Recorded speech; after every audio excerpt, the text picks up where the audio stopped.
It is Charlie here, and I am joined with my friend Trey. Say what's up, Trey. Hello. And today we're just going to be dissecting the Packers and Cowboys drafts. I'm a Packers fan. Trey's a big Cowboys fan. And yeah, just overall thoughts. I feel like Packers had a really good draft, and I feel like Cowboys had a really good draft.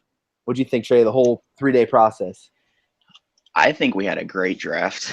It was a very fun draft to watch. Yeah, just overall in general, I feel like we hit so many things that need to be hit. But we'll just start off right off the top. The Cowboys had pick 28, yes? Yeah. So go ahead. Okay. Well, they picked Taco Charlton. I like him. He works well with what we do with Rod Marinelli, our defensive coordinator. Very true. But I don't know about him. I will say he was the best pass rusher available by a long shot. Yeah, but at that pick. So I think that might have been where it came in. I mean, they liked him a lot, but I don't know about him, man. His name's Taco. Like, come on. There's going to be a lot of sales promotions with that, Just broke my chair. And, I think my guess is for them is they saw how deep the cornerback class was and how many were left that they were like, okay, we take the pass rusher now, we'll get corner next. Yeah, we took a lot of secondary. So, all right. And then Packers were originally supposed to be pick 29. We traded back, picked up a extra pick day 3, and we selected the guy we wanted in the first place, cornerback Kevin King out of Washington. This is perfect for the Packers. Secondary is our biggest weakness, like by far. Mm-hmm. This is the reason we lost in the playoffs to the Falcons. It's been our downfall for so long. We drafted 2 corners back to back 2 years ago, but they're not number one guys. So signing Devin House in the offseason and now bringing in a big corner. I believe Kevin King is 6'3". He's like 6'2" and 5'8". You know what I mean? So that is something Ted Thompson has never done, honestly. And I'm excited to see him get out there because I know he's only going to make the other people around him better by having them, because last year we had Demarius Randall covering people number 1 receivers. We had Micah Hyde and Darius Gunter trading spots covering the number 1s. So, yeah, that's not I feel Kevin King is just not a great combo. Yeah. So, and then go ahead and take it away with your second round. Okay. Second round. So this is pick 60. Joby Awuzie. Nickname's Cheeto. We got 2 foods right off the bat. Yeah, true. So during the offseason, we lost 4 defensive backs.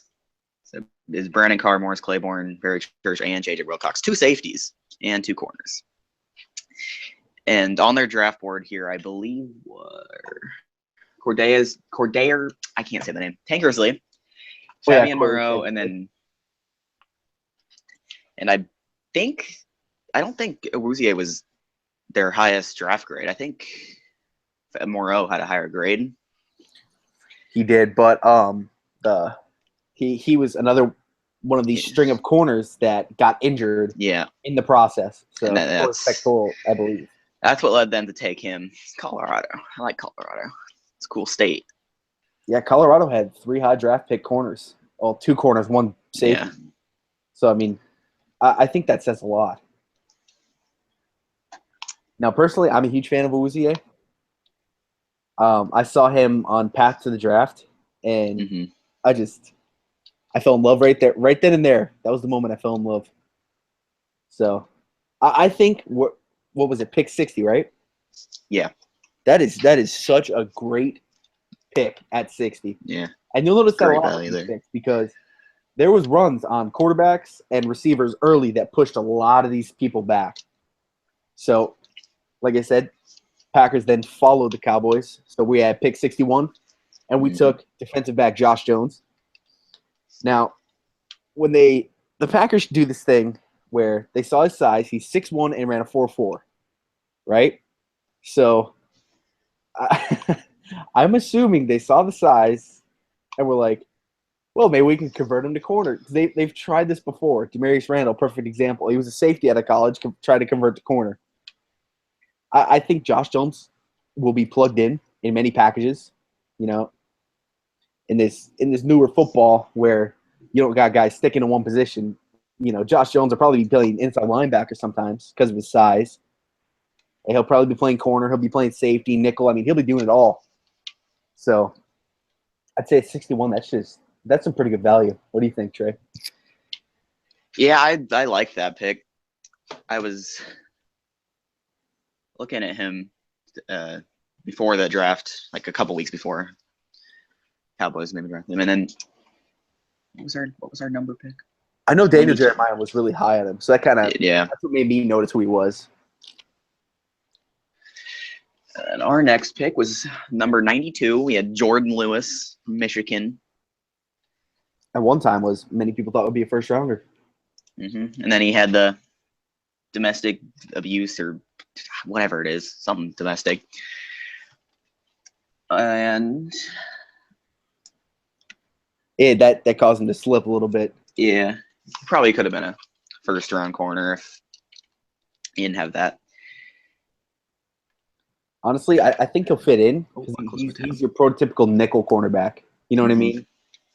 So, like, what even is going into the draft? Like, the Cowboys secondary was completely depleted, right? Like, yeah, what would be your starters on paper before you got these two guys right here?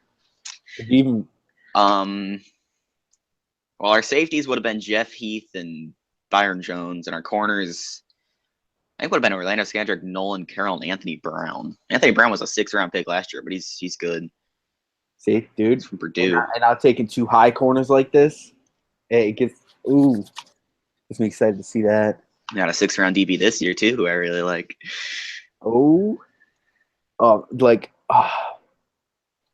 I think it was. We'll notice something. You guys went corner. Well, you had defensive end first, but then corner. So your day 2 picks were corners, and we went corner, defensive back, safety, whatever the hell they play him. So it's like both of our teams had this need at secondary, and we picked after each other, like 28, 29, 60, 61, 92, 93. It's just it's fun to watch the whole thing. So then, kind of going off of what you guys did, our 3rd-round pick at 93 is a defensive tackle, Montravius Adams. This is he had a great combine. I mean, this guy is over 300 pounds. He ran a 4.87. From what I've seen, he had a really good freshman year, and then his next year was 2015 season was really bad, and this year he stepped it back up. So that's kind of why people were unsure, what his stance is going in. But I think at 93, man, this guy, our current defensive tackle, or I should say nose tackle, just because the way the Packers play, the guy that plays in the middle there, since Troy Guillen got suspended again, our starter would be Christian Ringo. Who? Exactly. I believe he was a 6th or 7th-round pick the year prior. So it's like you spend one of these high picks on a guy like this. This is an athletic defensive tackle. I feel like it can only do wonders for the team, to be honest. You know what I mean? Yeah. So go ahead on into your what? Do you have another 3rd, or did you get a 4th? We have a 4th, 133. Ryan Switzer. Didn't honestly know anything about him before the draft. I know he's a good returner. Yeah. Apparently he's a Cole Beasley clone. But I really don't know much about him. I know he went to UNC. He's got Trubisky throwing him them passes. Just one of those small white receivers, man. You already know what he plays like when you see a small white receiver. It's just I personally was huge on Switzer. So I think a young receiver can only help you, young quarterback and young running back. You know what I mean? It's just bolstering that skill position and bolstering that receiver around 7 too. And So then we actually opened up round 4 for our trade back for getting Kevin King. So many Packers fans wanted Watt and they wanted this and that. But truth be told, Watt wouldn't even be a technical starter. But we got Watt, the next best thing, which is Vince Beagle, who is the outside linebacker from Wisconsin. Mm-hmm.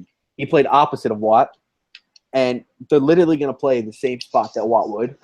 So I think this trading back thing was perfect because we got King and Beagle.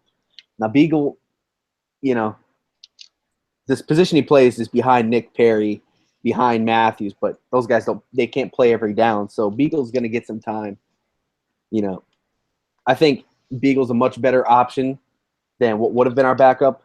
And I believe that is Kyler Fackrell. I mean, I don't dislike Fackrell, but I think Beagle definitely has more potential, seeing as – and also he'll be asked to put his hand in the dirt. He'll be asked to play on the line, play inside, play outside. That's exactly what he can do. So I think just that in itself can add so much to the team.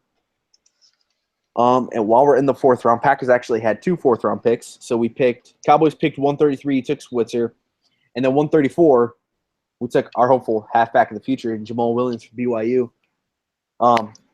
Senior Bowl guy. I first saw him at the Senior Bowl. He's good. Dude, he is. I really, really like this.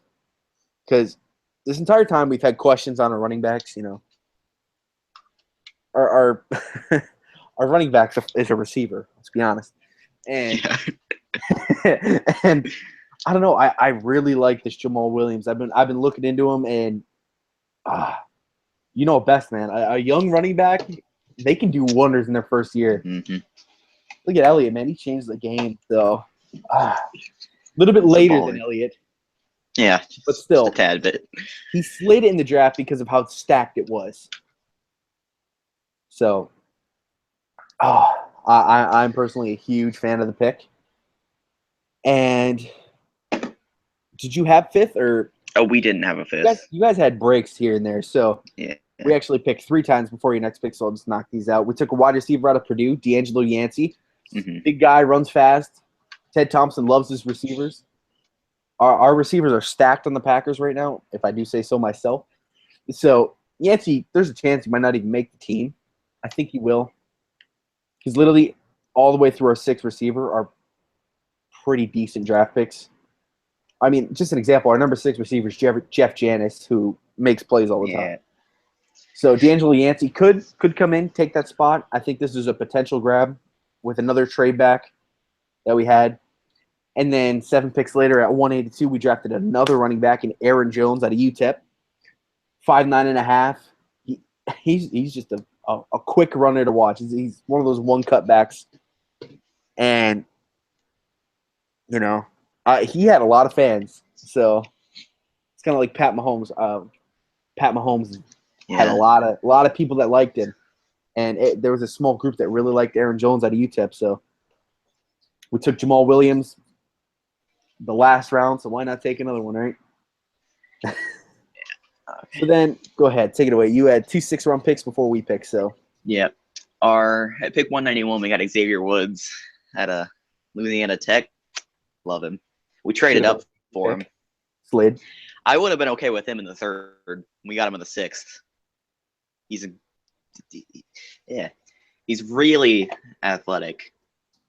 Turnover machine at Louisiana Tech. Oh, yeah.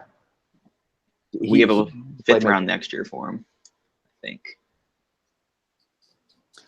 Yes. Yeah, it was 5th round next year. We traded up for him. And then you went. What, didn't you go defensive back again? Yeah. Something like that? Who was it? Marquez White from Florida State. Oh, Florida State, yeah. Yeah, another guy I've absolutely never heard of. So I can actually Senior Bowl guy. That's where I first saw him. He was pretty decent. Yeah. I don't know a lot about these guys at the end. To be a starter, you got to think, to be a starter at Florida State and to be good, you have to be pretty decent, to be honest. So, drafts, sometimes it gets pretty empty, but this year it didn't at all. until the Packers' next pick, which we drafted him as a center, who he's only ever played left guard and left tackle and right tackle. But his name is Kofi Amichia. He's just a big dude. I imagine they just saw how big he was, and they're like, all right, we need a guard. Let's take him. We need a guard center. Ooh. We need someone that can play the spots. Marquez White ran a 4.59. Might have been why he slipped. Slow. Might have been why. And, yeah, so Kofi Amichia. We needed big men in the inside 3 positions, so it makes sense to me why they took him. And for the 7th round, you just go ahead, take away your 3 picks. You had 3 or yeah. So we had Joey Ivy was our first pick. He's from Florida. Once again, I've never heard of him. East West Shrine guy. But yeah, keep going. I don't know. Our round 7 was Noah Brown, his receiver from Ohio State. He had a really nice catch. He caught it like on the back of a defender. I don't know who they were playing. But other than that, I really don't know either. And then the last guy was Jordan Carell from Colorado, staying with Awuzie. I'll be honest, I never heard of that guy. Yeah. It's just that's one of those guys I've never seen. And so then we also had 2 7th-round picks. We drafted a 3rd running back in Devontae Mays from Utah State. 3 running backs. 5'11", 230. He's just he looks fun.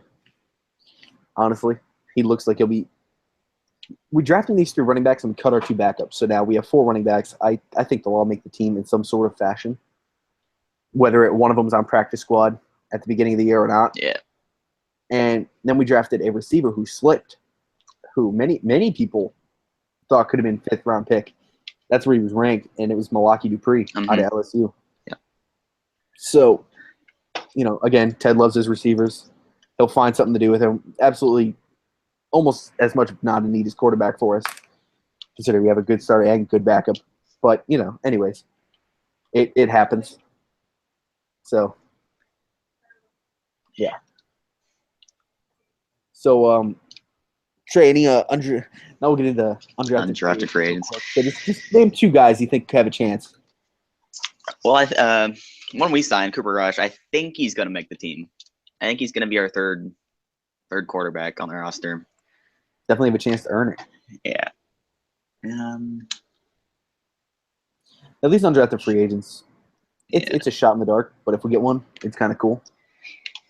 Yeah, you said something about Lewis Neal earlier. Yes, defensive end LSU. I believe he's a 2-year starter. Just a powerhouse, and you guys need pass rush. So yeah, we do. He has a chance to show up and make it.